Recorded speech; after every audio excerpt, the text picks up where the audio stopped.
What it is, what's up, good morning. Somebody said they wanted a fire song.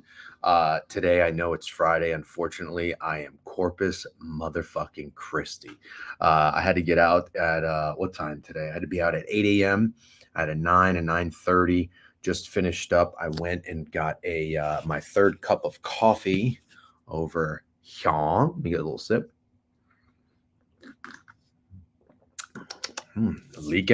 Leaking on the laptop. That's not where you want to leak. That coffee sucks. I got myself a little banana, and full transparency, I have just gone completely. You see my chubby ass cheeks, right? You can tell, right? I've just gone off the rails. You know, I have a wedding today. I'm not getting married. But I tried on my suit. The suit fits, thankfully. And I guess that's really all that matters. My hair actually looked a little bit better, although now it's kind of like, it's kind of weird. I did have a helmet on, W safety. I look like fucking Jimmy Neutron. Don't I look like Jimmy Neutron? I don't know what's going on here. It's kind of helmety. It's kind of helmet hair. I don't know what's going on. Anyways, got a banana. Not hungover though. Thankfully, not hungover. I knew I have a long weekend. Listen to this. So went to the Rangers game last night. Had to work this morning. Had the newsletter this morning. Been up since 5 a.m. Have a wedding tonight. Tomorrow, I'm going to go to the Notre Dame game. Ian McMillan, by the way, going to go with Ian McBetts. Big fan of Ian.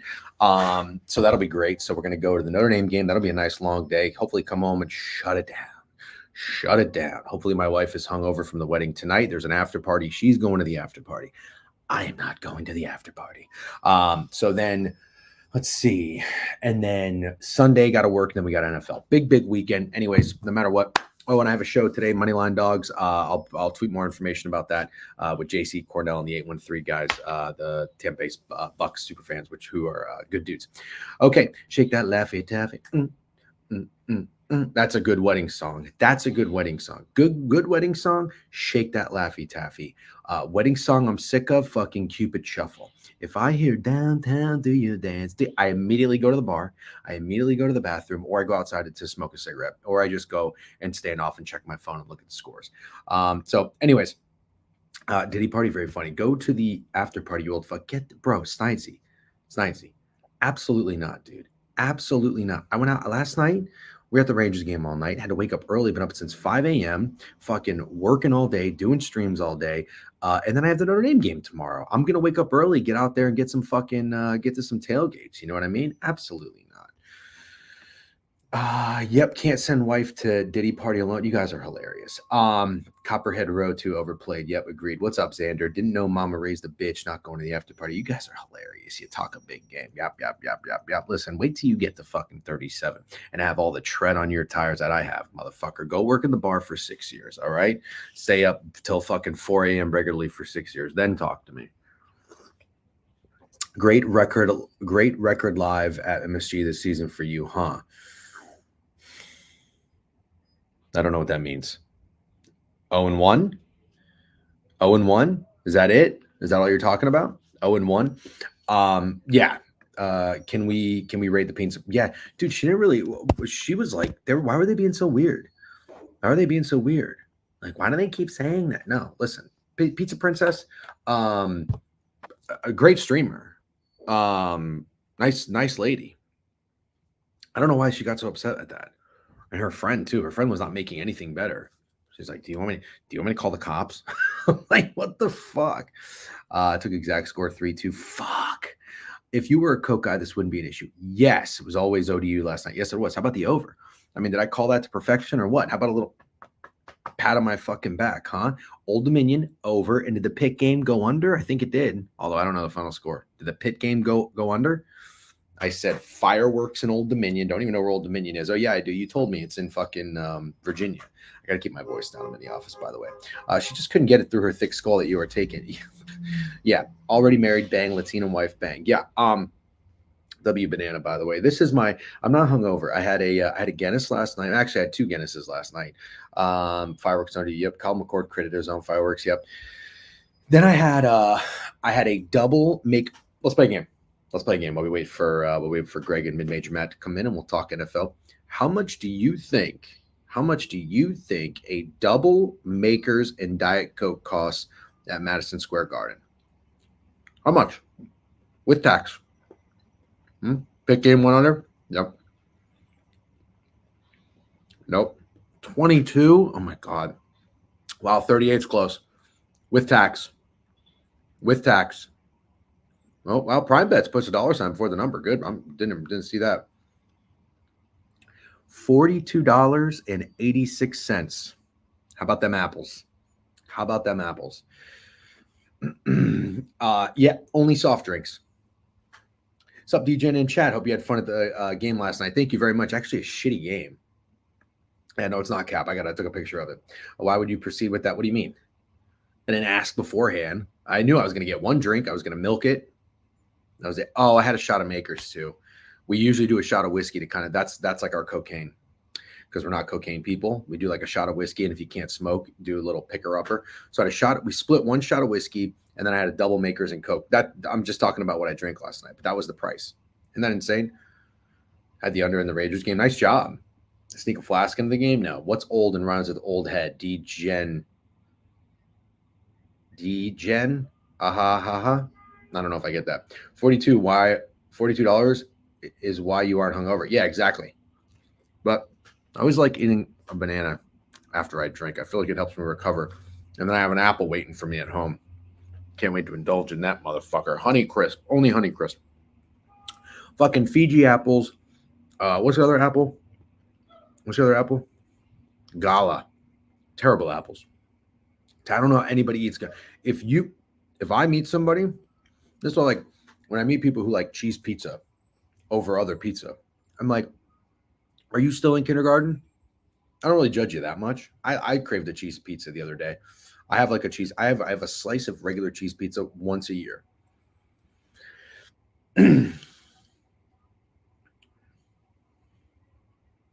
If I'm with you and you're eating a Gala apple over a Honeycrisp apple, I'm running. Granny Smith, not bad. Pink Lady apples are fine. Yep. Old people love to complain about prices. No. Old people are people without rich parents, you know. A lot of rich kids down there, surrounded by so many rich kids. So anyways, okay, let's play a game. How much do you think those tickets cost last night? Row 2, nobody in front of me, club seats, VIP entrance, free fruit, great spread.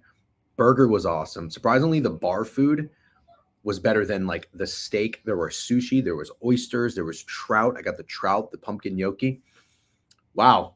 188 is too cheap. No. Yep. 230. Keep in mind, it was the Florida Panthers and it's Madison Square Garden and the Rangers are good. Yep. $230. $42. Very funny. $230. Couldn't believe it. So when you go on SeatGeek, WSeatGeek, by the way, promo code DGen, $20 off. Listen, I don't endorse things I don't use or believe in. SeatGeek is the best ticketing app out there. Maybe other ticketing apps do this. I don't even know. Not going to pretend to know. When you go on SeatGeek and you look at the seats, they give you like a grading scale or a rating scale. This was a 10, as Billy Bob would say in Varsity Blues. If you haven't seen Varsity Blues, go watch Varsity Blues. Great movie. A 10. A fucking 10.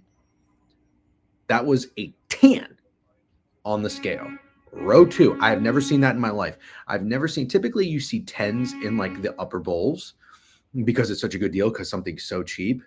Fucking row 2, $230. Bang. I met my wife after work at about 6:15. We had a 20-minute walk to the stadium. I was just watching them like a hawk. She was like, why don't you just wait till the game starts? I'm like, let's just watch. Watching like a hawk. And the amount of tickets is shown, 139 tickets. It's going down to 128. And it's going down to 116. And I'm like, oh, fuck. Tickets are going. And I was like, all right, 230. 230 row 2. I'd never seen this before. It was awesome. I could almost fucking pat the glass. Anyways, I don't want your life. Listen, it's not all glitz and glamour. I promise you. I got a lot of bullshit to deal with. We all got problems. All right. Listen, do I look like a guy who's got it easy? That is a genuine face of a motherfucker who's got shit to deal with. No Varsity Blues coats. Why? Football to the face. I don't want your life. I thought somebody was outside my house honking for a second. Oh yeah, sorry about that. Not with that hair. Yeah, the hairline, dude. This hairline is bad. It's bad. Anyways, good morning. It's Friday. We're shooting the shit. Hello in YouTube. Hello in Twitter. Hello in Twitch. If you're watching on Twitter, like it, retweet it, do something. If you're watching on YouTube, follow, smash that follow button. Make sure you like the video, do all that stuff. Appreciate it. We're over 500 subscribers on the YouTube page. We love that. Coastal KC with a sub bang, Crutch Bets with a sub bang, 25 months, Coastal 18 months. Happy year and a half.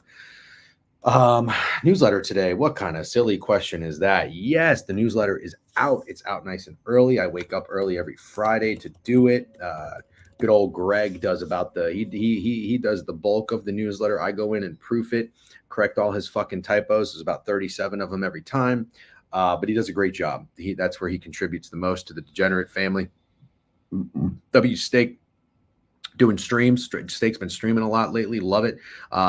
Rumor has it him and Style are going to start an NBA stream on this channel coming up Friday mornings to talk hoops. And then Greg's going to come on Fridays with mid-major. We've got Kyron touchdown bang. Yeah, that wasn't great. Bald head and beard time for DJ soon. No shit, dude. The guy who, when you're shaving it off, I don't really want to, man. I don't really want to. It was never the Vikings last night. Fucking idiots. I took, actually had a good night last night. Chris Kreider, by the way, almost had a goal. Bobrovsky was out of his mind. Also, let me tell you this. The Rangers looked like legitimately tired. They looked fucking gassed. So here's what I think. I think that if you are, I think that if you're a hockey team, let's just keep this down. If you're a hockey team and you just played like 3 or 4 road games and you're coming back home and you're on a little bit of a hot streak and you have to play the Florida Panthers, we should fade that team. Okay, we should fade that team because the Florida Panthers are just nasty. I'll tell you what. My takeaway from the New York Rangers. Laugh looked good. I like this defenseman, Mancini, 22, 23 years old. This guy's a big motherfucker. Sure about a couple nice hits, nice blocks, couple turnovers too. He's fucking worthless. Zibanejad is just a ghost. This guy is so checked out. 0 dog, 0 grit. I love Panarin, but my God, these guys are just soft. Adam Fox looked hurt. Shesterkin made some great saves. It could have been 6-1. I think we had another super obvious over in CFB tonight that goes under, similar to Big Q's last night. All right. Well, I don't know who these idiots are.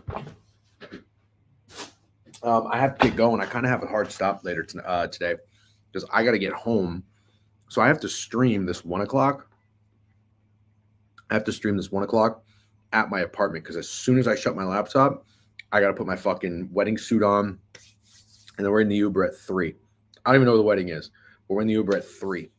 Going to the wedding. I might legitimately, during the ceremony, this might be me.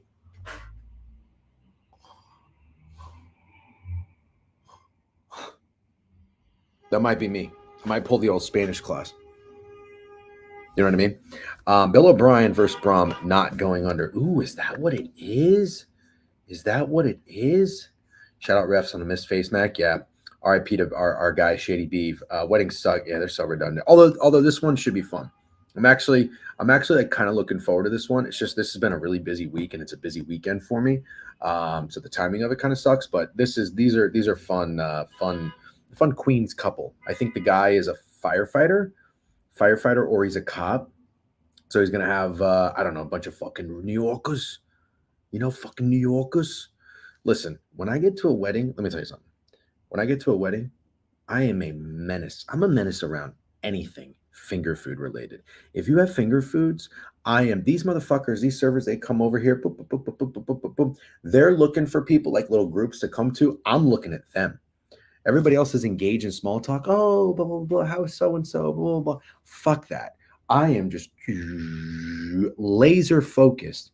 Bring me the sliders. Bring me the pigs in a blanket. Bring me whatever the fuck you got on there. A little cracker with a little fucking tuna tartare. I don't care. Give it to me. It's going in my mouth. Oh, God. I know what you're going to do there. But anyways, you know what I'm saying. I am a menace at these weddings. Absolute menace. But I'll tell you this. You know where I thrive? Let me tell you where I thrive. I thrive after you eat, after you've had all the courses, after you're dancing for a little bit, and people start like winding down. The coffee machine. Get me to the coffee machine. When I get to the coffee machine, oh my God. I mean, I am literally, that Coldplay song, Paradise? It's like that. Paradise. The dude with the mini slider is about to know. Gotta respect the guy that does the flayed season for the wedding just to unleash at the wedding. Yeah, exactly. Steak not on L. Then you bring on Greg. Okay, fine. But then Matt, come on. Shit might be worse than Beeve and BQ collab. That's not nice. Bring me another tray. Yep. Okay. Would hate to work at a catering event at wedding at DGens. Yeah. One time I'll tell you a quick funny story. There's so when you're a real estate agent, these mortgage brokers and real estate attorneys, they kind of schmooze you because they need you to bring them business, obviously. So there's this mortgage broker. He's actually he's like a big swinging dick.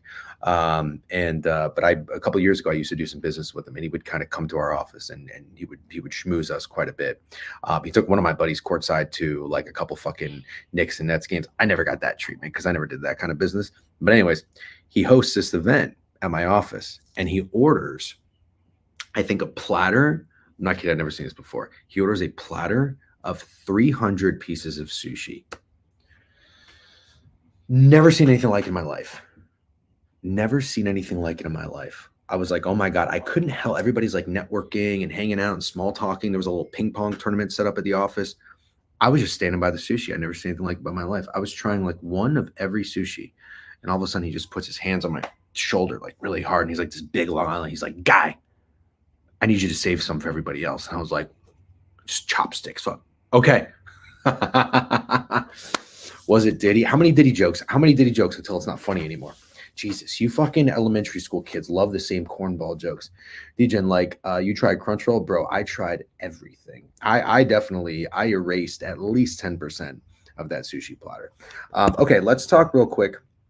Good morning, by the way. Thanks for hanging out. I know I'm bullshitting. I'm trying to wait for Greg and Mid-Major Matt to come on through so we can talk football. Let's go to college football real quick.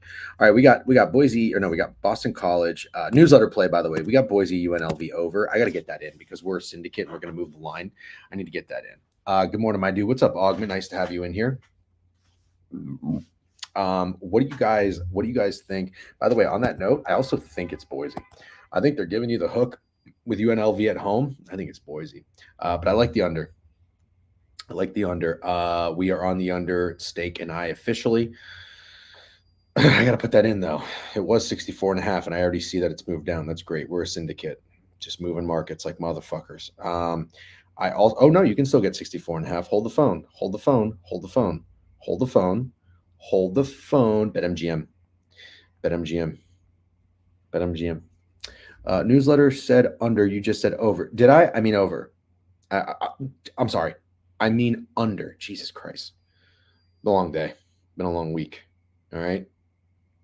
Hold on. Let me get my fucking play in. How about the squad pod? Primer. It's in the newsletter why we like the under. Under is the play. Boise State has averaged 45 points the last 5, 41. The total open 66 down to 64 with most of the action on the over. Yeah, that works too. How about the Mavs? Squad pod, baby. How about the Mavs? How about the Celtics? We got lucky as fuck. I don't care. Give me some of that Beeve luck, baby. Except for the Minnesota Vikings. Also, I don't agree with Beeve about you don't have to bet on your team. There's nothing cool about that. You're already a fan of the team. You're already emotionally invested. You don't have to be financially invested as well. That proves nothing. I disagree with Beeve there strongly. I went to a Notre Dame game one time when we played USF. I had a terrible, terrible, terrible feeling in my stomach that USF was going to win that game. I think I put like $50 on USF money line. They were like 4 or 5 to 1, and they did win outright. It was terrible. It was absolutely terrible. It was one of the worst experiences of my life, but it paid for my flight. I don't care. I'll fucking gladly lose $50 to Notre Dame, not lose as fucking. I don't even know what the spread was. Maybe it was like 11 or 12 or something. Fucking Jimmy Clausen. God, he sucked. All right, I'm getting the under in right now, ladies and gentlemen. 64.5 on Bet Online. This will be the last time I ever take a UNLV under. I'll tell you that, though. But hey, you gotta listen. Don't fucking sleep on DGen right now. Sneaky hot. Well, let's go to the Action Network. If it wasn't for the fucking that Najee Harris touchdown, I'm pretty sure your boy. That's right, another 3-day streak. I'm pretty sure your boy would be on a 14-day winning streak. No. 12, because it was 8, and then it stopped on the 9th, and then it's 3. So 12-day winning streak. Been a little fucking hot, ladies and gentlemen. Been a little hot, low key. But I also don't want you to forget, as much as I will. We'll talk about my hot streak right now. I'm barely winning any money. It's not like I'm fucking sitting over here being Bezos. There's no way these people are gonna have a meeting right over here. Jesus Christ! Out of all the places to, what are they doing? Like a fucking gift exchange? What the fuck is going on over here? I mean, there's so many places to go in the office. People are just standing right here. What are you guys doing?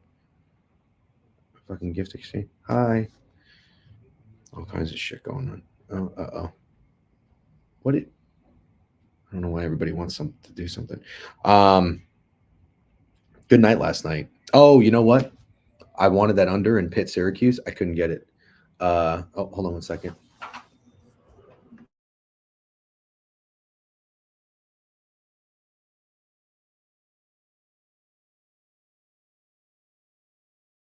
Let's wonder what's going on.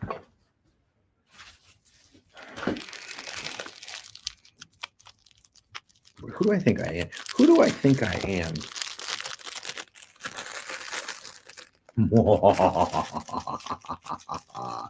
Halloween is not a good time for me. Oh my!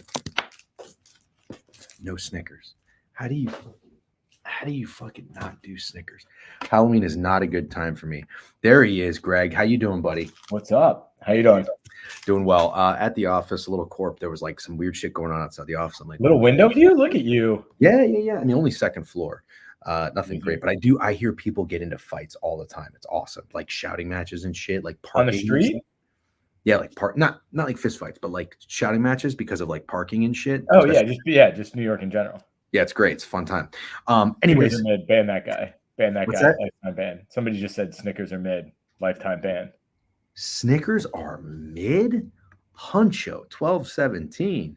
Yikes! I don't know why everybody wants to do something. What does that mean? Great. Here comes the knife. What are we talking about?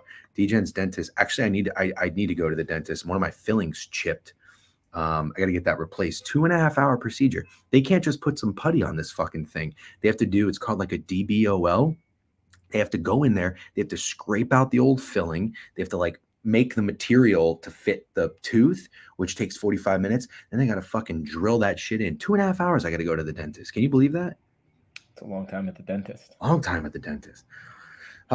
Anyways, okay, DGen, the Photoshop of you bald had me rolling. Hilarious. Yeah. Wait, where's this at? Oh, you got to go to the comments of that picture of me in the candy jar.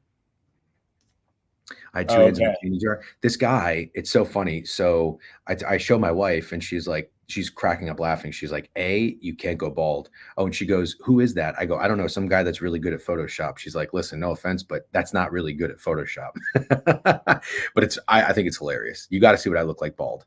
I'm trying to get there. You're getting no more pics, Snide. What are you talking about? Bro won like 10K and only gift file. That's wild. What are you talking about? Do we get gifted subs? What are you talking about? Oh, steak friend and special K. Let's go. Actually, not too bad. You're not as bad as a bald guy as I would have thought. Thank you. Well, I keep telling myself, because my hairline is really bad and I don't want to get the plug surgery. I keep telling myself that I hope that like the shaved head becomes in. Like I need like Jacob Elordi or someone to set the tone. Yeah, it's never gonna be in. I don't know about that. The mullet's in. But mullets have coming, like being bald is never the. No. It's never anyone's top choice. Not bald, shaved head. Okay, shaved head is never anyone's top choice. But that's my point. It could be. I don't think it could be. Justin Timberlake did the shaved head thing for a while, and it was kind of a thing. Buzzed. Yeah. Okay, sorry, that's what I mean. Not bicked. Yeah, bicked is never going to be anyone's top choice. Okay, listen. People pull it off, but if this little 21-year-old shitbag keeps coming in here and acting like he's giving out orders, I'm gonna fucking lose Oklahoma and Cowboys. Oh, me and Prime Bets are teaming up this weekend. What are the NBA plays, Greg? Greg, were you hot on the hardwood last night? Is that why they're asking? No, I don't know why they're asking. I'm just not. I made one $5 bet to get the free FanDuel offers the free league pass if you make one NBA bet. That's the only bet I made. And I thought it was last night. I bet Golden State. They don't pay till today. I was like, oh, fuck. It's only $5. You are something else, I tell you. By the way, that was hilarious. I was talking to Greg Wednesday about our NFL plays, and you celebrated who did Middle Tennessee State score or play? You celebrated a Jacksonville State fumble, and the play happened an hour and a half ago. Yeah, I paused the game because I wanted to watch some of it because I was putting the baby down, and then I unpaused it and I was like, oh shit. And you're like, dude, that happened an hour ago. I was like, you're right. Yeah. The score, the wild thing is score was like 20 points different than what was on my phone. Like I was still looking on my phone, but I still had the game on. So it's just wild. Special K is adamant, which hey, listen, Special K, I'm glad that we can set aside our differences of Michigan being absolutely atrocious at football and you being cool with the Magic and Paulo Banchero. Okay, let's get into it. Seriously, we got mid-major Matt. Good morning, sir. How are Matt's you? Here. Good morning, gentlemen. How are we? I love the no shared screen. By the way, thank you for correcting the doom to a boom on the Seattle Seahawks, because that was very much Don't clap too much. He got scared. He got nervous. I did. I messaged Greg in the morning, like an hour before kickoff. I was like, I'm being a pussy. I got scared off, but I'll root for you from the sidelines. You fucking little. I know. Just say it. Just fucking say it. You were scared too, DJ. I was nervous. You were scared too. Of the Seahawks? Oh, you're right, because we started to see everybody was on Seattle, and then I think probably Safari tweeted that thing about the Falcons, and I think I said fuck. That's why. Yep, but then I followed it up with I said, you know what? Fuck. Didn't I say fuck the Falcons? I think I did. I said fuck. The world that you live in is so far from reality sometimes. It's hilarious. You were pissing and moaning and bitching the whole hour before, and then as soon as the game's over, like we should have bet more. I should have put 2 units on it. That's how it goes. Yeah. All right, listen, no time to waste. It's 10:55. I do have to scram out of here firmly. I got to get back to my apartment. I got to do another show with these Bucks guys at 1, and then I got to get ready to go to a wedding. Let's lock and load. Matt, thank you again for being here. We love hearing your thoughts and insight. Greg, appreciate you making the time. I know you got a newborn and a full-time job as well. You guys are awesome. Everybody appreciates it. Thank you again. I got a job. I know you have. Everybody knows you have a job. But like, you don't mention my job. You just reference Greg's job. That is true. I didn't. Yeah, you're right. Matt, thank you for taking the time out of your day because you have a job. Thank you. I have no problem. Thank you because you have a job. Mid-major Matt just watches the Costco guys on YouTube all day long. To be fair, Greg, people are way less familiar with Greg than they are with Mid-major. Mid-major used to go on Trent's stream. People used to call him Chick-fil-A, all this shit. So that was kind of just Chick-fil-A. like common. That's kind of a cool nickname. He used to work for Chick-fil-A. It was like something, I don't know, regional. I used to be like a multi-unit manager for a couple of franchisees. So really? Yeah. So I'm a business consultant. I had like an outside contract with these franchises. So I would help look at their locations and their financials and to see how I could helpfully help their business. All right, guys, we don't have time to do another 5K conversation. We got to tighten up. We got to get to it. Prime is in timeout for another 6 more minutes. He's probably kicking and screaming. Let Prime in, dude. It's a big Prime week. Might as well, huh? Prime is in. He's just in timeout. Oh, yeah, it is a big Prime week because we're on Oklahoma and we're on Dallas. Jesus Christ. And we had the Mavs for our squad pod last night. You guys are on Dallas? Mid-major, do you bet NBA? Absolutely not. Okay. All right. Really? Yeah. Yeah, he's a smart guy. Okay, let's talk NFL. We're going to kind of make our way down the board from what I'm looking at in the 1 o'clock games. It's a loaded slate. So let's try to go rapid fire as much as possible. I want a solid power hour because I really do have to close this laptop by noon and get the fuck out of here and city bike home. Here we go. You are a scammer. You owe me money. I want my money back now. Derek Palmer. I think that's a joke, but I'm not totally sure. We need to hear it. Steak friend. What is he talking about? He got arrested at Chick-fil-A. Got arrested at Chick-fil-A. I did? God. No, Steak did. No, Steak sounds like Steaks did. Okay. Eagles and Bengals. The Bengals are -2.5. Total is 48. I love this under. I think I'm going to play this under. In terms of a side, Really? I'm not sure where I'm at. Yes, because Matt, remember you had the realization when we talked about the Bengals having their players only meeting on defense. So far, the defense has been better. However, it has been brought to our attention, or we've been made aware, as Chernoff pointed out, these teams have shared the same opponents recently: the Giants and the Browns. Nobody is that impressed if you can slow down Daniel Jones and Deshaun Watson. With that said, I also like the fact, Matt, you think you know Vic Fangio, I think, fairly well. I've heard smart people say it takes time for the players to understand his defense. Maybe since the bye week and 6-7 weeks into the season, maybe the Eagles defense can improve. I like this game to be low scoring. I like the under. Believe it was 47.5 up to 48. Let's start with Matt first, and then we'll go to Greg. What are your thoughts on this game? For the sake of time, I actually don't have much. Yeah. That's fine. My only thoughts when I looked at this was because thinking about the Eagles' defense and the best parts of it, if you would be their defensive line, and the Bengals do not have a good offensive line. But however, Joe Burrow can kind of counteract that with just how good he is in the pocket. And the Eagles' secondary is just piss poor. So I fear that you might see points from the Bengals receivers finally kind of showing out, if you would. And the Bengals, again, I still don't know if I believe in their defense altogether, but I do not have a play in this game. So I'll trust you if you place the under. Okay, fair enough. Greg, are you playing anything in this game? I have the Bengals in a money line parlay. But I don't know, man. I'm not hip to this under here. I just feel like both teams are coming off very lackluster performances. And I just it could be fireworks because both the Bengals, I forget their safety Stone and I think the other guys hurt too, where the Bengals are actually getting healthy up front, which means they could slow down the run, but the Eagles could air it out. And same thing on the other side. I could see the Bengals airing it out. And this total to me feels high. Like you look at two teams on back-to-back unders and it's moved up 1.5 points. You think 48 feels high? Well, how many points did the Giants score last week with a kick return? Yeah. I'm in, for what it's worth, I'm in the same boat as Greg. Well, the Bengals had a stretch of going over 4 games in a row. And their offense scored 33, 34, 38. We just saw a healthy Eagles unit score 28 points on the road. I think if you were to tell me Joe Burrow, Jalen Hurts, Saquon Barkley, Jamar Chase, A.J. Brown, Devontae Smith are all healthy in a game, I think it's actually kind of a public over. Not that the only reason I'm playing this is because I feel it's contrarian.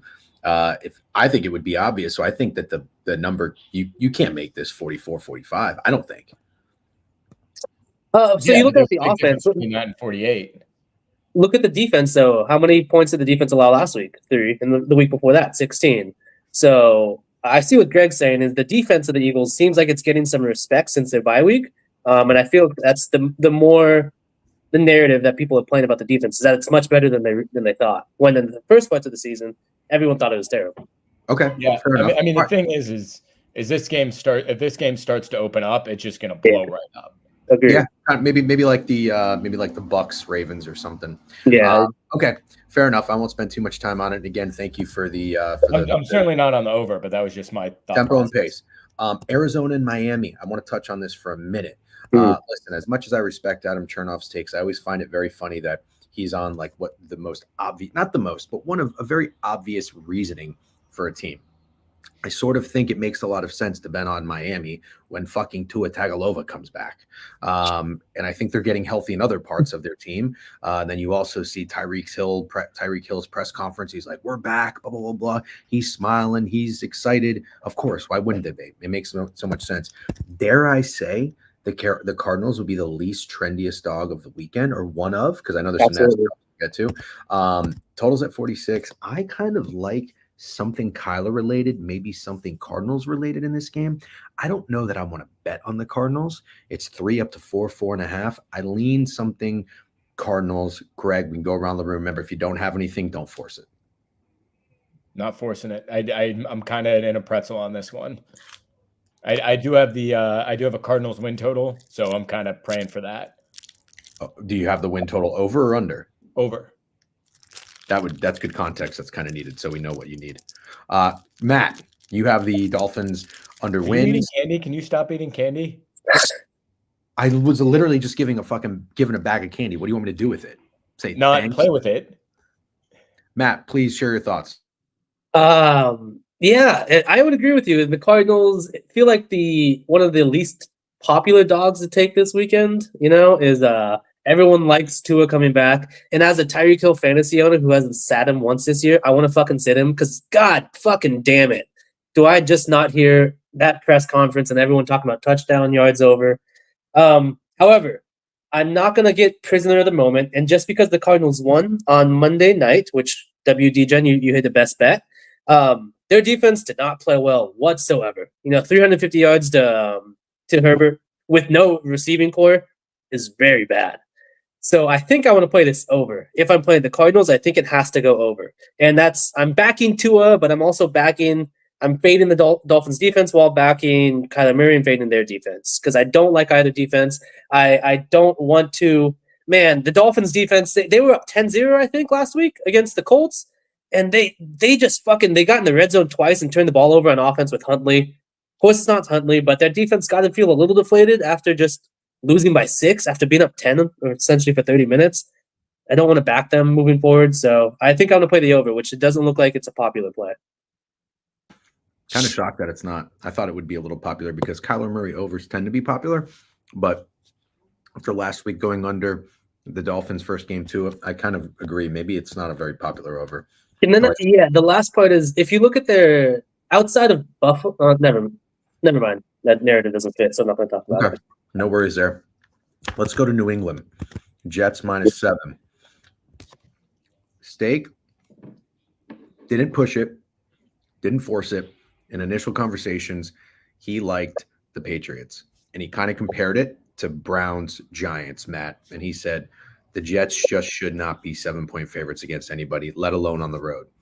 I don't like the spot for the Patriots. Who does? Just coming back from international travel, rookie quarterback, although May has looked good. I'm out.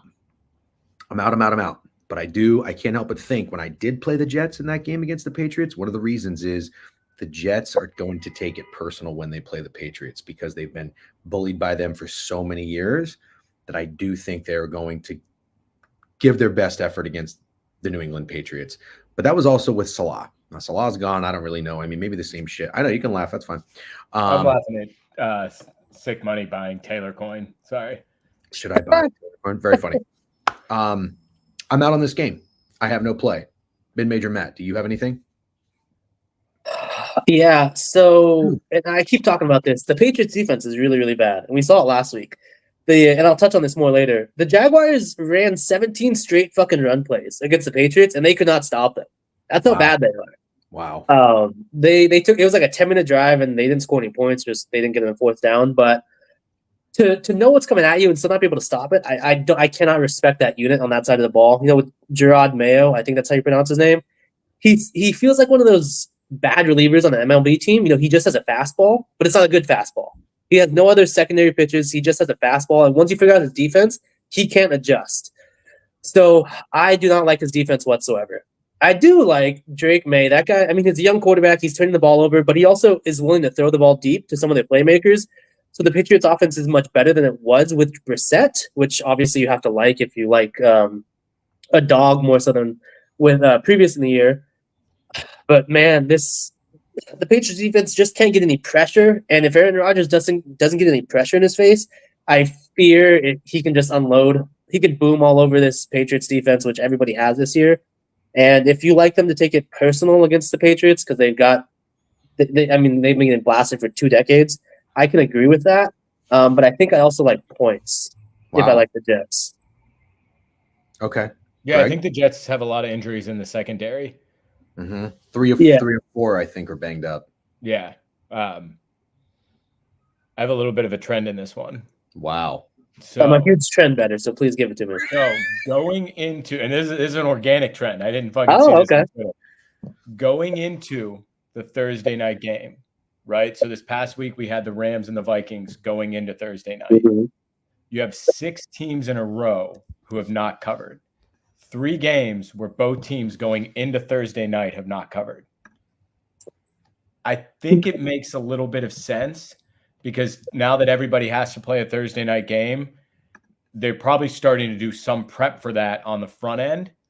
And I could see that being a little bit of a distraction on Sunday. Okay. Does it make sense? So with more context, I might have missed it. So like the Patriots, for example, since they're playing Thursday, the 6th time that those teams did not cover was the previous Sunday game? The Thursday night game we just had was Rams-Vikings. Mm-hmm. On Sunday, going into this game, the Rams didn't cover, the Vikings didn't cover. Okay.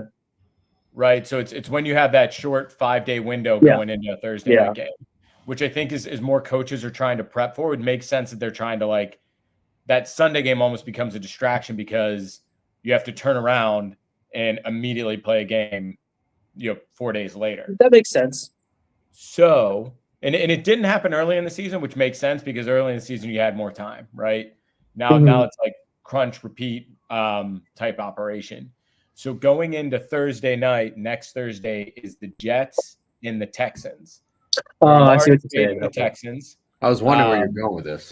Huh? Yeah, I got you. Okay. This is a long way of saying I would respect the Patriots bet here because I do think the Jets, one win isn't going to save the Jets season, right? So you almost have to think that as bad as they've been, they could overlook the Patriots because they have another huge game on Thursday at home against the Texans.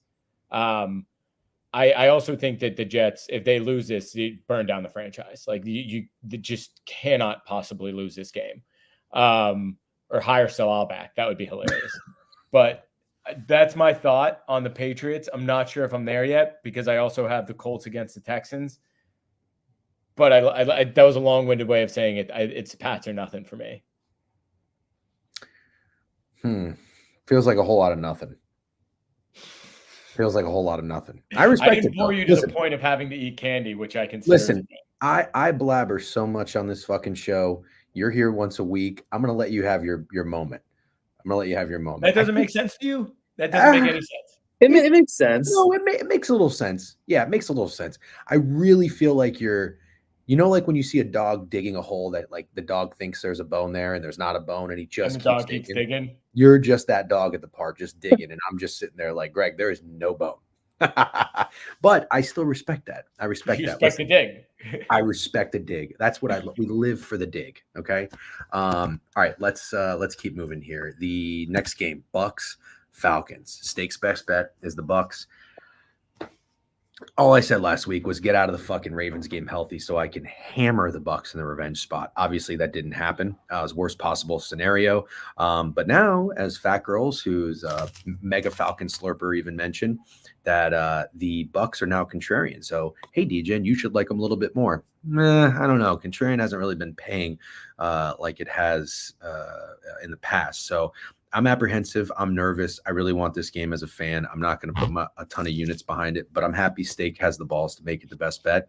Corn also said in the DMs, Bucks were -2.5 on the look ahead line. Now they're +2.5, 4-point swing. He doesn't think Godwin and Evans are worth that much. I kind of disagree. The drop off in offensive production from those two and everybody else is a ton. Bucky Irving's out. There's so much bad news. I'm going to play the Bucks because it's Steak's best bet. And I said, close my eyes, press the button. Every Greg and Steak's best bet, I'm going to take regardless. Very nervous, but maybe that's where you want a fan to be if you're going to bet on their team. Matt, let's start with you. We'll end with Greg on this one. What do you think about the Bucks Falcons? Also, I think we all lean under as well. Yeah. So first question is the Bucks defense healthy? I mean, on Monday it looked fucking awful. Yeah, no, it's bad. Awful. It's not totally healthy. It got healthier because Vita Vea came back. Yeah. Diaby's in there. The secondary is missing two guys, Jamel Dean and one more guy. But there's also this fucking dude's name's like Servassier or something. He had shoulder surgery. So they're missing pieces. The Bucks defense it's got so many problems. And obviously Kirk just saw him 3 weeks ago and threw for 500 plus yards. I don't know what the fucking solution is. I don't even know if there is one. My faith in Bowles is all the way down. Yeah, it's because I tailed Steak on the under on Monday, so thank you, Steak, for that. Dude, it was bad watching that. 71 points and we got lucky. We had a red zone pick. Yeah. We had like multiple holds for a touch. Like we had 71 points and we got lucky. Never in my life have I seen a touchdown get called back for holding and then a touchdown scored on the very next play. I think that happened twice.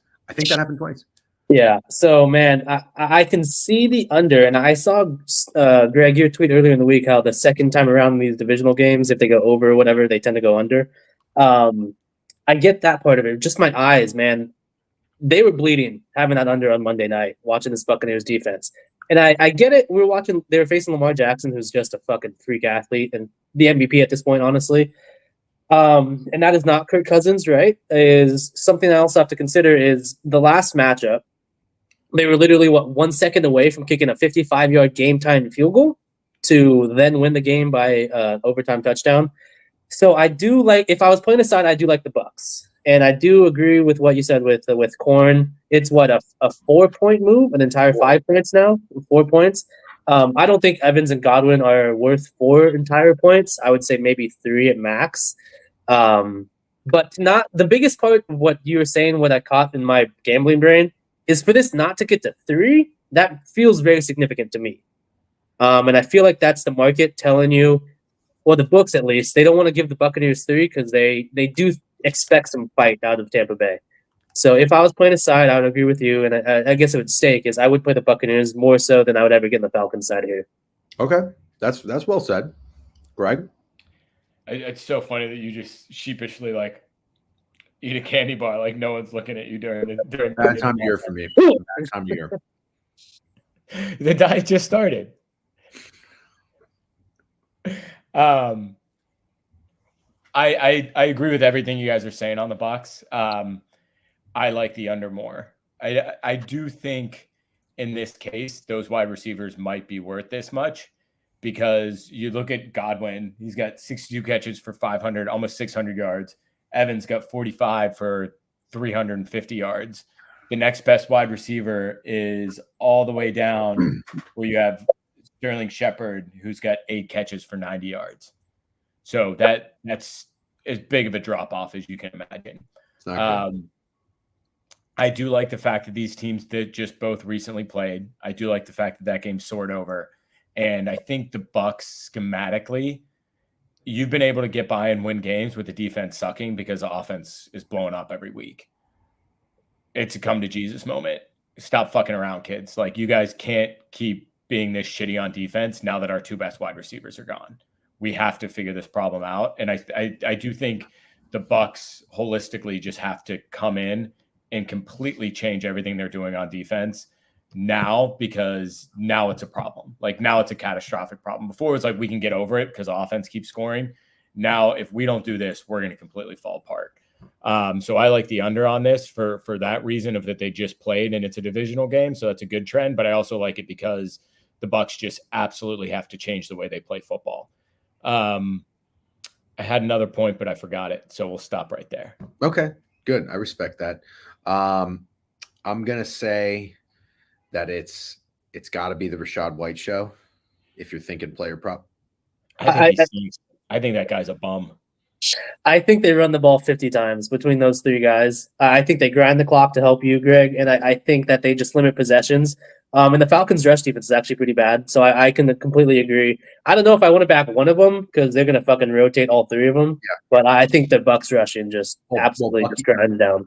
Bucky's out, so it's going to be Sean Tucker and the guy who had 150 yards in New Orleans and Rachaad White. Greg rolled his eyes. I guess, listen. Give me Sean Tucker.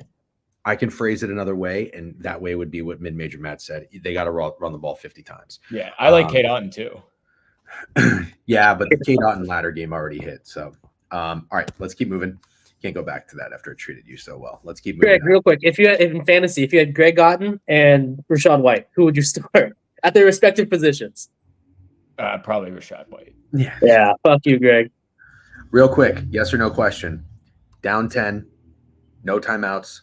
43 seconds left on your own 30. Are the starters in? Yes or no? Yeah, that's a bit of a snafu. No, they're not. Okay, thank you. Had a nice conversation with a couple of very stubborn people on Twitter after that game. Tennessee, Detroit. Here's my best bet. Special K, sick money. What are you guys laughing about? I'm laughing you made it sound like you had a nice conversation. You just yelled at trolls for an hour. Yeah. Bitch for a little bit. Quick grab, blah, blah, blah, blah. So the under is my best bet. Maybe I'm getting cute here. Maybe I'm switching up when I shouldn't after I just found love in a hopeless place. Got in the win column finally. But I'm going to go with the total because I got to tell you, the only other side I really loved came down to the Chicago Bears. And I've already faded the Commanders twice. I didn't want to do it a third time in 8 weeks. Going with the total. We saw what happened when we went with the total last week. It didn't work out so well. But I think there's some good reasons to like this under. It really reminds me of the Colts spot against the Dolphins. As badly as I wanted to fade the Colts, they just played 2 divisional road games, and they had another one on deck. the Colts offense did not do well. Granted, there was a switch from Flacco to Anthony Richardson, but the defense played well. The game soared under. I think we see a similar thing happen here. But the Lions just played a road divisional game in Minnesota. Got kind of fortunate, also kind of not, to come out with a win there. But then they have a road game in Green Bay on deck. And in comes Tennessee, who is playing a back-to-back road game at Buffalo, at Detroit. Nightmare scheduling for a team that's kind of fucking going off the rails here and spiraling out of control with the Tennessee Titans, which I am all for. I like the under in this game. I think it's going to be a run-heavy game plan from Ben Johnson, and I think that the Titans are just they can't pass the football. I don't care if it's Levis. I don't care if it's Mason Rudolph. Greg, you made a good point. If it is Levis, turnovers are probably going to fuck this under. But I think Mason Rudolph is going to play. So I think we see. Sounds like it's Rudolph. Yeah, I think we're going to see another similar situation to what we saw last week. They got up to a 10-0 lead. I'm not saying they're going to get a lead on the Lions, but the first quarter, couple scripted drives go well for Mason. Then it's like 3 and out, 3 and out, 3 and out. And I don't know that the Lions are going to go out there and pull all their fucking tricks out of their hat with no Jameson Williams and with Green Bay on deck. So I lean the dog in this game, but I'm not going to bet on teams I think that are going to suck this season anymore. So give me the under, best bet. Greg, do you like this play? I like the under. I like the Titans more, to be truthful with you. What would you say, Matt? I just please go ahead. Okay. I like the Titans here. Exactly what you said. It's sandwiched between two massive divisional games for the Lions. I'm not playing him if it's Levis, but if it's Rudolph, I'll almost certainly play him. Yeah, man. I just think this is a good spot for him. I know it's back-to-back road games. I know they looked really bad against the Bills, but the Lions defense is, their secondary is much worse than that. You got rid of Hopkins. I think I'd like the Titans here to keep it within one possession. I just think this 12's pretty high. The Lions it's a big number for the Lions, right? Like, I mean, granted, they have a great offense, but that's a big number. Their defense is still pretty weak. So I think the Titans can keep this one close. Yeah, and I think it's kind of warranted for what I mean. Big spreads in the NFL always get me nervous about laying the favorite. I definitely lean to the dog just by that. Matt, how do you feel about this game? In regards to the under, I do feel still a bit traumatized from the Bills running a touchdown up by 30. Last minute. Right. They could have kneeled it out. It is what it is. Ray Davis. Yeah, once I saw the backup player in there, I was like, I know he's gonna fucking try his heart out to get a touchdown. Fucking 50-yard bomb to Keon Coleman. Yeah, they had him wrapped up, and he just they split that what happened? I didn't even see it. Yeah, that's exactly what happened. It was like an 8-yard slant. The safety had him. Anyways, biggest spread the Lions have seen in 26 years. Sorry, Matt, go ahead. No. That's a good news. That's a good note. I do not like the under. Only because not so much the Titans, but more so the Titans defense. And I missed this last week, and until they said it in the game, Awuzie and Snead didn't play. So the two starting cornerbacks didn't play. And that's why they were fucking missing tackles all goddamn day. And I was like, what the fuck is going on with this payroll? And that's when I figured it out. Awuzie he's on the IR, so he's not going to play. Snead has not practiced all week, and I can't imagine this guy with his $100 million contract is pushing himself to play a road game on a 1-5 team, so I don't think he's going to play. I do, however, and it fucked me in the ass, I do like the Titans plus 12. The reason being is, please let's have some conjecture or let's some discussion here, because I when I was watching Rudolph last week, I was kind of thinking and when they couldn't do anything on offense, every time there's been quote unquote bad news for a quarterback being replaced and or injured. And the first game that backup has started, I don't think that team is covered this year. So I'm thinking about Huntley for the Dolphins when he had his first game as a starter, didn't cover. I was thinking about also, I thought about the context of Russell Wilson. I don't think a lot of people or anybody I was listening to liked Russell Wilson that switch, but he covered. So last week they liked we fucking talked about it. We liked the Titans if Rudolph played, right? Didn't come close to covering. So I think now that he didn't cover with that bad news, I like him to cover this week. Some of the reasons why you talked about it should be a sleepy spot for the Lions. This is a random AFC team coming in, their only home game in a 4-game stretch for the Lions. the Titans last week found success on the ground in the first half against the Bills, except they have a phenomenal secondary, and once they made adjustments and they stacked the box against the rush in the Titans in the second half, and I'm not joking when I say this. When they got the ball back with 7 minutes left in the fourth quarter, the Titans had 10 yards of offense on their 4 previous possessions. Wow. Yeah. But that stems from them abandoning the run and having to throw the ball against a phenomenal Bills secondary. The Lions can stop the run, but they can't stop the pass. So that's why I like the avenue for Rudolph to find success more so this week than last week, which is why I lean the Titans more so than the under. Because good. Sorry, No, please. Keep going.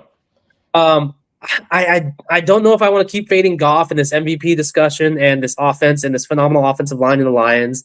But I do want to fade their defense. If there's going to be a sleepy spot, I do think it's their secondary that can get touched up on.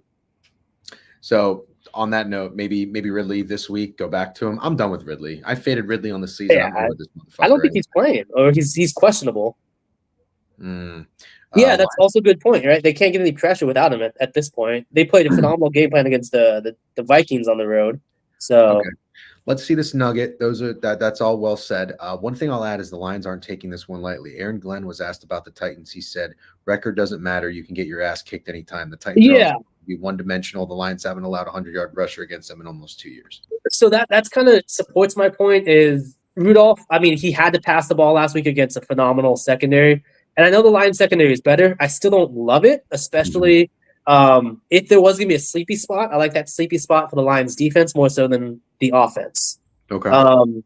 And like Kev and Tyler are saying, if the Lions clearly are taking it personal, so I don't know if they let up the gas on offense, but I can see their defense just being a little flat-footed. Okay. Can I say something about Mason Rudolph? And I should have caught this last week, so shame on me. I think he's due to have a much better game. If you look at last year, the Bills played the Steelers in the first round of the playoffs. So not even last year, early 2024, right? So they were prepared for Mason Rudolph. They had just seen him in a big game and they had thought about him. So I think Mason can have a much better week this week.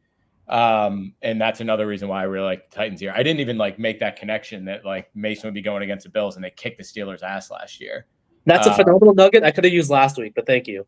I thought about it in the third quarter when they were getting their ass kicked. I was like, oh yeah, they did this to Mason last time. But that's too late for everybody. Well, Matt, that could have also leaned into the under. So it did. I don't know. Yeah, it would have made me like the under more. Yeah, that's fair. Okay, let's keep moving. Power hour here. We're doing great though. Let's talk. I'm going to jump ahead a little bit. Let's talk Baltimore, Cleveland, because the Browns are officially one of our plays, and I'm a little. I don't like it. Yeah, I'm against it. I'm glad you came out and said it. Steak and Greg outvoted me on this one. I kind of told them from the jump. I think we're getting duped. In my opinion, I think it's about as good news as possible. They're saying nobody likes Jameis Winston, and I'm not saying that they really value him as being the best backup quarterback in the league. But I think what they're valuing, what people would value more, is ding dong, the witch is dead. Deshaun Watson is out. You know what I mean? It's addition by subtraction. And all we know about Jameis Winston is we keep hearing that the team likes him. He's a locker room guy. They've wanted to get him a chance for a couple weeks. I see Greg shrugging his shoulders. Just give me a second. But listen, at the end of the day, I'm going to sack up. I'm going to take the Browns. They're on our card. They're official. Also, the Ravens are just wagons. But I will say this. Short week. At the end of the day, gun to my head, if you're going to tell me, hey, DGen, it's a divisional game. You got a home dog getting points, and the opponent, the favorite, is on a short week. I mean, it's obvious, but I feel more comfortable taking the Browns, as bad as they've been. But there are plenty of times where things that make sense hit in sports betting in the NFL. I'm just hopeful that this is one of them. I still can't help but think it's the duping of the weekend. Matt. Duping of the weekend. So I when I listened to you and Steak Monday, Tuesday, Wednesday, I don't know what day it was. I initially agreed, and I said I kind of correlated this game with the Browns game last year with the Niners, where they won straight up. I think as 9-point dogs against the Niners. PJ Walker. Yeah, PJ fucking Walker, XFL legend. And that's why. Thank you, Budman. And that's why I touched on the Rudolph news on the previous game. not that everyone loves Jameis Winston, but there's not a single person that doesn't think he's an upgrade from Deshaun Watson. And now everyone sees this quote unquote better QB at home getting two possessions essentially against the Ravens on a back-to-back road game spot in division. And it feels really comfortable. It feels like we've talked about in the past. This is close your eyes from contrarians or sharp bettors or whatever, and you automatically play the Browns. That's what it feels like to me.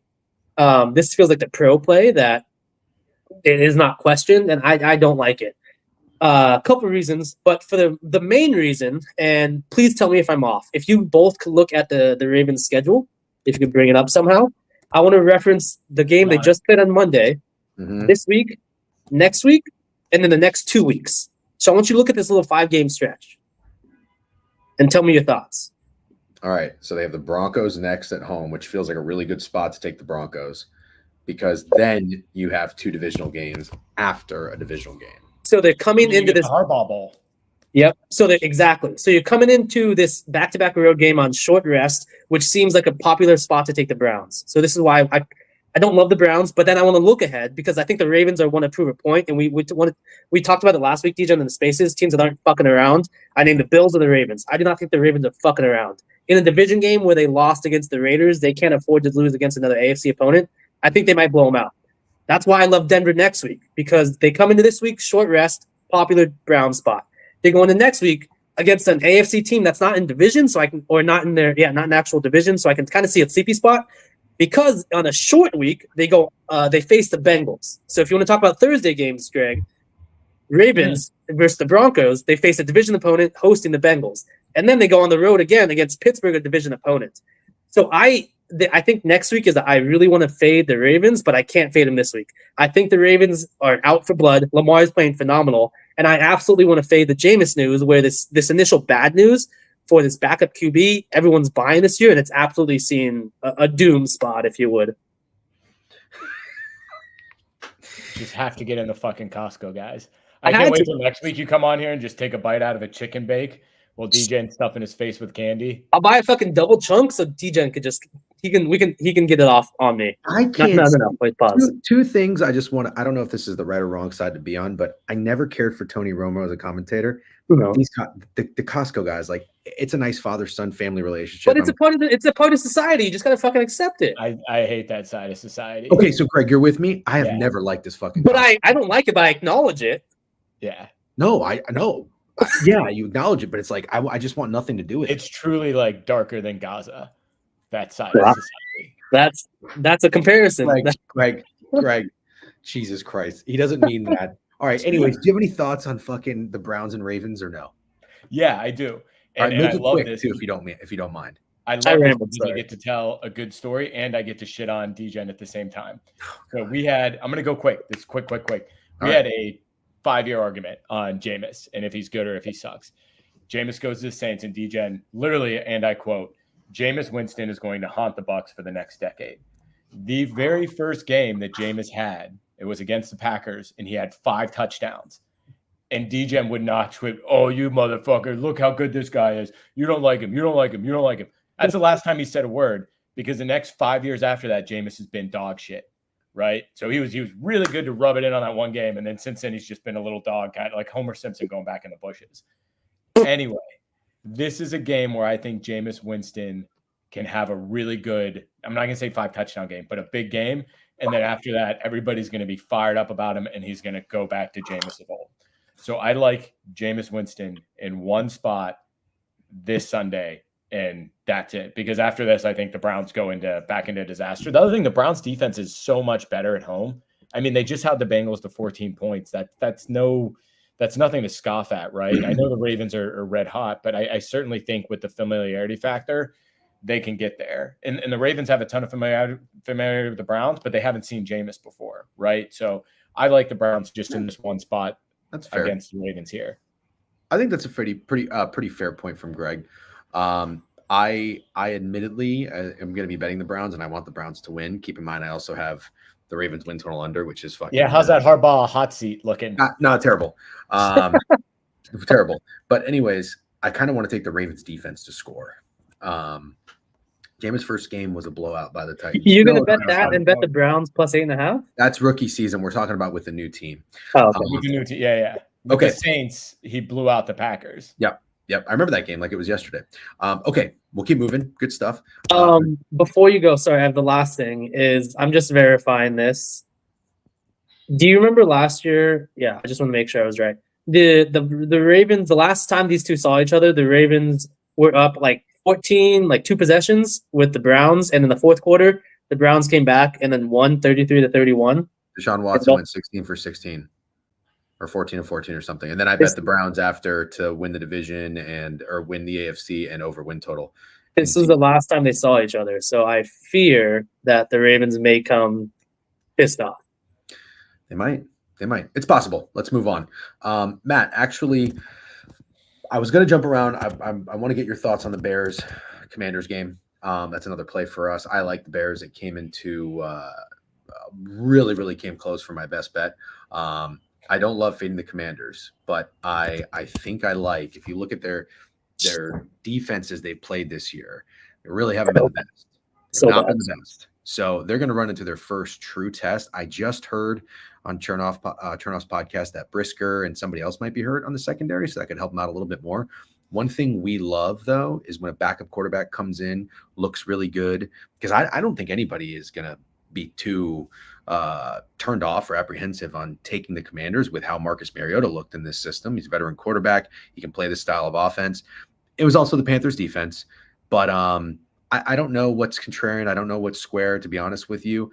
I think the Bears are just a team that, like, yeah, they were getting hot and they just went into a bye week, and I don't love that. I don't love betting on teams after a bye, but I like the bye timing before you have to play a Cliff Kingsbury offense, and you already have a pretty solid, stout defense with confidence. I think they're going to bring it. I think this is going to be the biggest challenge for Cliff Kingsbury in the Commanders. I like the Bears, and I like them a lot. Any thoughts on that? Me or Greg? You first, then we'll go to Greg. Yeah, I agree with you, and I think, again, POD Pete is a super smart guy, but that tweet about system QB with Mariota, right, that's got to be a sentiment or an idea that is now a seed planted, at least. Sure. This guy looked great, but for old people, who have gray hair, like you, like all the three of us here, we know Marcus Mariota fucking sucks. Yes. This guy is not a good quarterback. Yes. And he looked good last week. Maybe it was the system, but it was because that Panthers defense is all-time dog shit. So now they host the Bears, and I love the Bears defense to shut down Mariota if it is him. What I will be playing, I have locked in right now, is the Commanders total team under 21.5 with Mariota. It's minus 125 to the under. The reason why I'm not playing the Bears straight up is, and maybe you guys can kind of course correct me here, I just don't know how many fucking -3 lines they're going to cover this year, because I feel like they've covered all of them. Yeah. You know what I mean? Wait a minute. They were dogs. Okay, so they covered 4 against the Titans. They covered 3 against the Rams. They were dogs against the Jags, weren't they? No. No, they were favored. They were favored. They went to dog for some reason. It but went to -1, right? Or they went to +1, right? But they opened favored. So maybe I'm just off. No. That's okay. That's maybe it just kind of feels like they've covered a lot of short spreads. And if there was a sleepy spot off the bye, which I know we kind of want to attack sometimes with teams that play well, I think I want to fade their offense. You get this rookie quarterback, you have this all-time great game overseas with this young offense, and this guy is all of a sudden back the rookie of the year. And then he gets a week off, or 2 weeks off if you would, and then he has to go on the road and play Washington. So I want to back the defense and not the offense. So I want to back him by playing the Commanders total team under, and not so much Caleb Williams in his first game back from a bye week. Damn, you know what? I got to tell you, I actually kind of like that. Feel a little bit more confident. Toby in YouTube says Bears money line because no Jalen Hurts. Yeah, I mean, we're buying bad news, I guess you could say, which no. We're buying good news. Buying good news.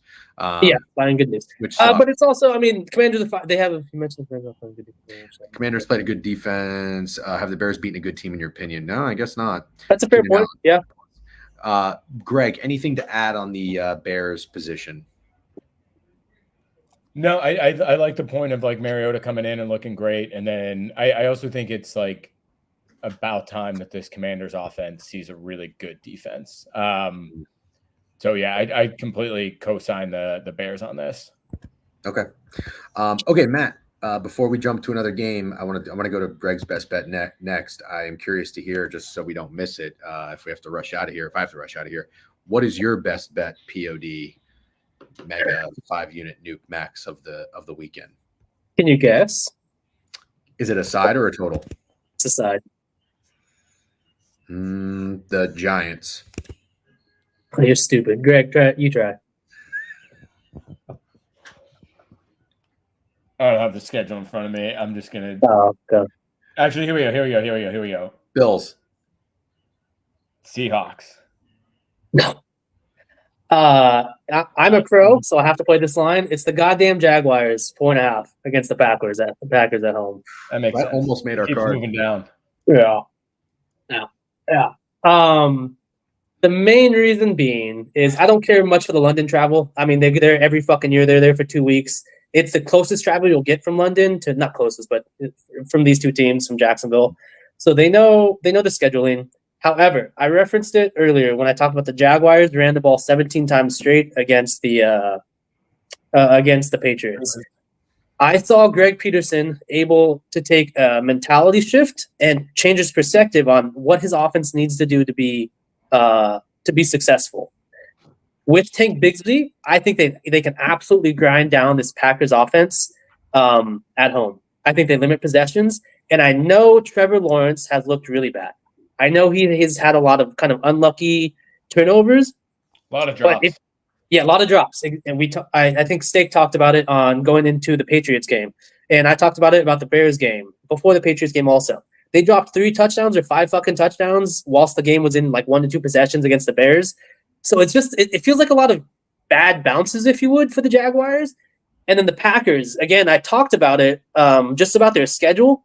I'm not sure I respect their defense too much if you look at the quarterbacks they've played. Because of course, Jalen Hurts, they did not look good. They let up 34 points in week 1. Then you talk about Richardson, who completed 50% of his passes, which was awful. You talk about Will Levis, who was dog shit. They lost. They were losing 28-3 at home against the Sam Darnold. They were in a 1-possession game the entirety of the game versus Matt Stafford with no offensive weapons. And then they blow out, Kyler Murray at home, which he, again, 3 turnovers in the first half. But then they barely scraped by a Houston team when Stroud throws for under 100 yards. So maybe it's the Packers defense and I'm not valuing it enough, but I just don't buy into it right now. And if there was ever a time to buy out of it, it's this one single road game in a 4-game span before they come back home and play Detroit, a division opponent for potentially number 1 seed later in the year.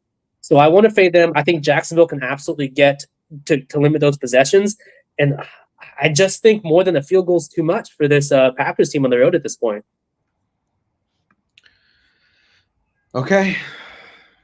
Greg? Any qualms or thoughts? It almost made your card. So this was a pure pass for me. But man, I just don't want to bet the Jags 3 weeks in a row. Neither do I. So and I have to. I am. But I do have the Lions to win that division, so I'm absolutely rooting for you for the Jags to take them down. Yeah, thank you.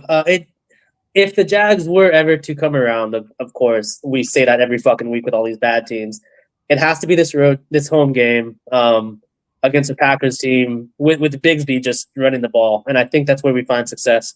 And I just got to take it. Well, I like it. Steak likes it. Peterson's a bozo. Yeah. I'm not. Somebody said it in here. I will never give up on T-Law. I'm not ready to give up on T-Law. T-Law's got a lot of fight in him, man. You always got to think back to that Chargers game. The guy doesn't quit. He has so much fucking potential, which is the issue with him. He just fucking sucks ass sometimes. The real thing about this Jags season that's sad is they really should have had that win in Miami, and they really could have had that win in Houston. Mm-hmm. That changes everything for the Jaguars. But I'll tell you this. it would not surprise me if this team revives itself and saves its season. And also what I told Greg is this, listen, the Texans and the Packers were two very trendy teams this offseason. Greg actually fucking sacked up and faded the Texans, which I thought was pretty ballsy. I didn't fade either of them, but I think the Packers are not going 12-5 or 13-4. They're going to lose games. If you look at how they've treated bettors the past few weeks, going to Jacksonville the week before you play Detroit, I think is terrible for this team. Agreed. The narrative that the Jags are traveling back from London is enough to keep people off of this home dog, I think. So, and their defense is terrible. Like, Jordan Love should have a fucking field day, but I think Trevor Lawrence is too. I'm not buying this fucking Packers defense is good, blah, blah, blah, blah, blah. Like, maybe they're good enough, but I can't get over the fact that the Vikings went into Minnesota and scored at will in the first half of that game. Like, give me a fucking break. I'm with you on the Jags. But there were plays I like better, I guess, and Greg wasn't into it. Steak didn't really push it, so that's why we kept it off. But I'm with you. I might come around to this over, because now that you're talking about it, I think the Packers are going to be able to. I mean, they have 4 good wide receivers, and the Jags have like 1 good corner. And then on the flip side, I do like the Jags here, so I could see them probably having T-Law having a bit of a day. But also, I really believed in T-Law this year, and his numbers just have not been great. Yeah. Hey, let's push through. I got about 10 more minutes. I want to talk about Greg's best bet, and let's finish it with that. Before we do, Matt, I just have to get your thoughts on. I think the New Orleans Saints might be my favorite dog of the weekend. And I'm just curious if you have any thoughts. And honestly, the reason why is this. I'm starting to think like this a little bit more. You said it. You're a pro. You bet like a pro. I'm starting to try to do this a little bit more. Seriously. Yeah. I know Greg is second in embarrassment right now. I'm not saying I'm a pro. No, I just have a great comment when you're done with this. Okay. The Los Angeles Chargers should not be favored by 7.5 points against anybody. Maybe the Panthers, but that's it. The Panthers are an anomaly. I faded the Chargers last week. I do not think you said it. The Cardinals defense was not great. The Chargers moved the ball at will. They had to settle for 5 field goals. I know they fumbled the ball out of the end zone, whatever. Short week. You're coming home. You're playing the Saints. The Saints are getting a little bit healthier. Maybe I'm buying some good news. I don't give a fuck. I think the Saints could cover the spread. It's an official play on our card because Greg liked the over. I didn't really have a strong lean either way to the total, but I told myself this. I do see the Saints being sneaky in this game, and they're certainly not going to shut the fucking Chargers out. Let's be honest. So I'm okay with the over. I think we see some points. I think we see more of them from New Orleans than we do from LA. Quick thoughts. Craig or me? You. I just can't wait until DGen puts 2 units on this, and then Sunday at 4:05 he says, "Why'd you guys let me bet on this shitty fucking quarterback? I said I wasn't going to bet on shitty fucking quarterbacks anymore. I can't believe you guys let me bet on a shitty fucking quarterback." That's what's going to happen. The whole second half. Even if you cover the whole second half, that's all you're going to say. Lies out of your mouth right from the start, because I only put 2 units on my best bet. Dick bag. It's a 1-unit play. It's not even a newsletter play. It's the fucking Saints getting 7. All I'm doing is fate. Did you hear anything I said? Had nothing to do with Spencer Rattler. Has nothing to do with Jay Kaner. I don't care. Right now, it has nothing to do with Spencer Rattler. I don't care. It has everything to do with I don't care if Taysom Hill is playing fucking quarterback. I don't give a shit. Fuck.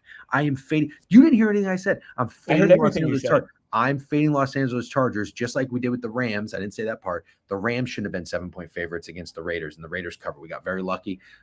That's why I like the Saints. Matt. So, we talked about a team that doesn't deserve to lay 7 points. The Chargers? Yes. They do.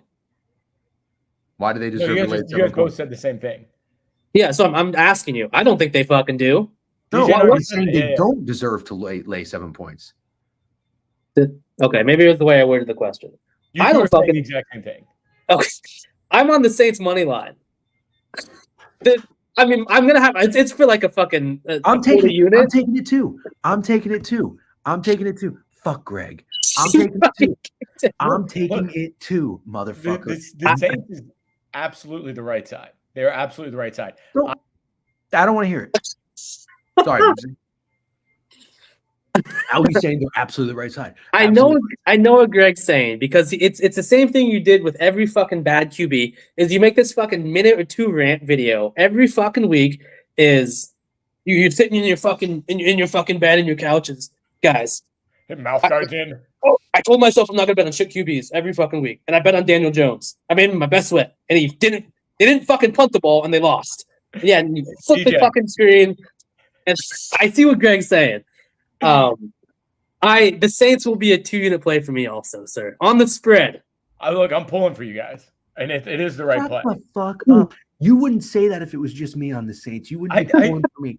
Fuck you. You're only saying that because of Matt. You're only being nice. You treat everyone respectfully and equally, asshole.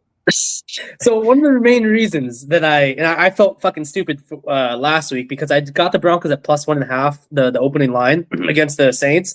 The reason being, of course, I didn't love Spencer Rattler, but he cannot perform under pressure, and he cannot perform against the blitz. What the Chargers do not do is they do not blitz, and their front four does not get home. So I think he has a real comfortable pocket, and I think he finds a lot of success on the ground, which is good for your over, Greg. But over. Yeah, you're over. Sorry, but I like the Saints more. I do respect the Saints defense. It's been shredded with injuries, and just after that Buccaneers game where they allowed 24 points in a quarter in the fourth quarter. I think it was just a real bad spot against the Broncos and short rest. So I do like the Saints defense somewhat. So I don't love the over, but if I had to play a total, that would be the one I do. But it's more so the Saints. I think they find success in the offense. Okay. For the sake of time, we have to talk about Greg's best bet, the Dallas Cowboys. Yeah. Listen, I'm going to tell you, I'm going to give Greg some flowers after just barking at him a little bit. Greg's record speaks for itself. Yeah. He's been carrying the load, which is what he's been doing since he pledged for fraternity in college. He carries lots of loads on his back, primarily, sometimes his earlobe. But anyways, he's been carrying the load. His best bet record is great. Sometimes I hear these bets and I want nothing to do with them, but that's also part of sports betting, right? You got to be on plays you don't like, you don't feel comfortable with. Done it with Steak plenty of times in college. It's the Cowboys. I like his reasoning. It's in the newsletter. I just tweeted the link. We don't have a ton of time to go through it word for word. Greg can talk about it. Greg, best bet, 2 units, Cowboys, take us home. Yeah, so there's been 3 spots like this year where a team is coming off of a game like their revenge game. So who knocked them out of the playoffs, right? The Lions played the Rams, the Bucks played the Lions, and the other one was the Chiefs Ravens, right? So those are the 3 playoff matches from last year. Every team that went into that game looking for revenge lost the next week, right? The Rams following that game got destroyed by the Cardinals. The Ravens lost outright to the Raiders. The Bucks got destroyed by the Broncos. So I see that as a game where the other team just got so up for it and was so focused that a letdown is almost inevitable. That's when you circle on your fucking calendar as soon as the schedule comes out. These guys got us last year. This is where we're coming. Now you have right after the Super Bowl revenge. I know they didn't win, but right after that Super Bowl revenge, they were focused on. They get the Cowboys at home, which they always own the Cowboys, right? I think the last time they played in the playoffs, Dak slid like an idiot. I think they beat him in the playoffs a couple years before that. They just tend to do really well against the Cowboys. I just think them coming off of this is a little bit of a look ahead, or I shouldn't even say look ahead. This is just a bit of a letdown spot. Obviously, I'm buying good news, right? Because Ayuk's out. It's not, Debo going to play? He has pneumonia. He has pneumonia, so he's probably out. Jennings might be out. CMC is obviously still out. So I kind of view this as, we haven't heard it much this year, but you've heard it every year of like, this is Brock Purdy without, all these weapons, and it's Donald Trump scooping French fries, right? So I think that whole conversation has just been really quiet about Brock Purdy, and those demons are due to come out. Those trolls are going to come out in full force on Sunday night. Because Brock Purdy threw 3 picks last week and nobody really said shit.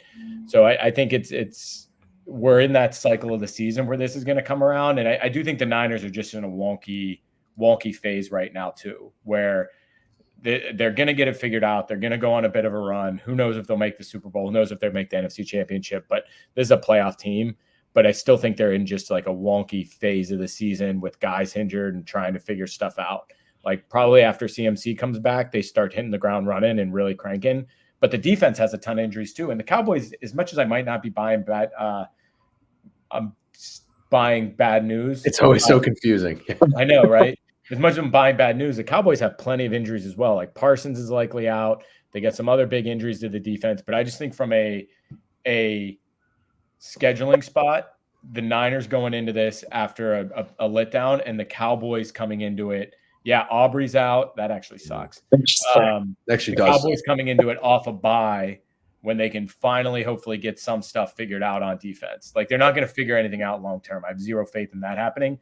I have faith in them figuring it out for a single secular moment on Sunday. Matt, please share your thoughts as quickly as you can, and then I got to shut it down.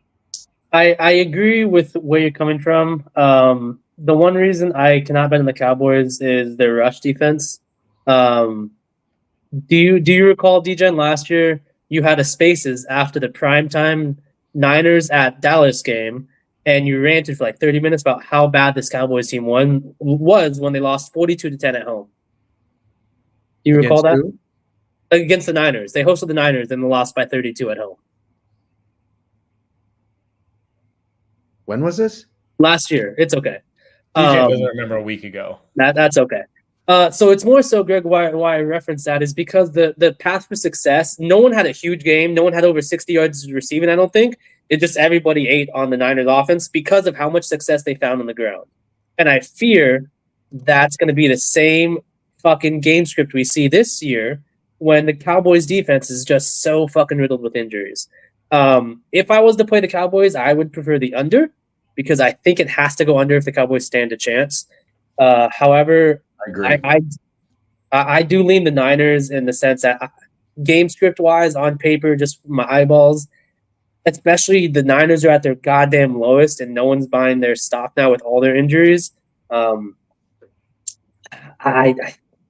don't know how the Cowboys win.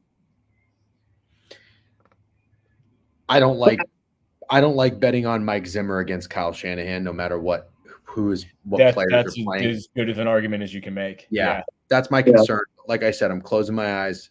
I'm trusting in Greg. He's come through more often than he hasn't. I think I agree. If it has to stay under, I don't think the Cowboys are going to win this game in a shootout. So I like the under as well if I'm picking a total here. Matt, yeah, I do actually like what Matt said, though, because that was 2023. Yeah, October. So almost a year ago exactly, the Niners beat them 42-10. Yeah. Yep. I feel like that kind of sticks in your memory a little bit. I would agree. But go ahead, DJ. No, I'm actually I've got to wrap it up here and head out in a few minutes and get back home. Those are all the plays in the newsletter. Matt, we've got your best bet. And any final thoughts, words, anything you want to get out there on tape and let the listeners know. If you don't already follow Matt at not mid major Matt on Twitter. Greg, his Go Dino is up here as well. Anything else? I don't know if it's. I mean, I think it is square. I don't care. I am gonna bet on the Bills because I saw what they did last week. He's been asking all goddamn day. Thank you for saying something. Who has? Snidey. Oh, well, he fucking jerks off with him every week. Snidey. He does. I think the Seahawks are fake good. They beat at DJen, they beat a fake good Falcons team. But what they did do is their offensive line is in shambles. They let the Falcons with the worst pressure percent in the league in this entire season get pressure on Geno Smith. And what do the Bills get good at? Getting pressure, covering in their secondary, and also they get Von Miller back this week, who no one realizes before his PED suspension, he was the top 5 in pressure rate in the first 2 games of the season. I think they absolutely go in. I think they grind the Seahawks to a halt. Wow. I think I do not think they're fucking around, and I think they go across country and win. Wow. Love that. Metcalf is likely out, which really makes it tough to do anything against this Bills D. Lean BC, lean the under. Gentlemen, thank you very much. I don't have time to talk anything else. This was all NFL centric. Best of luck to you all this weekend. Thank you. Every Friday we'll be doing this for the rest of the season. Yes, I Greg. really like the Colts too. Just want to get that out into the universe. I do not, Colts? but I respect the Colts. Matt, what's your side or total on that game? I think it's the Texans. I like the Texans. More so, honestly, and this is gonna be fuck Greg just for the fuck of it. I like the over, even despite what you said earlier. I like the over. AR-15 bounce back, can totally see it. I think CJ Stroud bounced back as well. That's what I say. Dave said Stephon Diggs receptions. Goes back. I like Stephon Diggs receptions. I'm going to tail stake on that. All right, we'll see you 9 a.m. prop talk. Gentlemen, thank you so much. Have a great day. Goodbye. All right, guys. Thank you very much for hanging out. Sunday, 9 a.m. prop talk. I'm going to go record Moneyline Dogs here in about an hour. I got to get home first. Then I got to get to a wedding. All right. Make sure you're following me on Twitter. I'll post some content whenever I can if I don't fall asleep. Have a great weekend. I'll chat with you tomorrow. Go Irish. Good luck on all your bets. All right. Peace.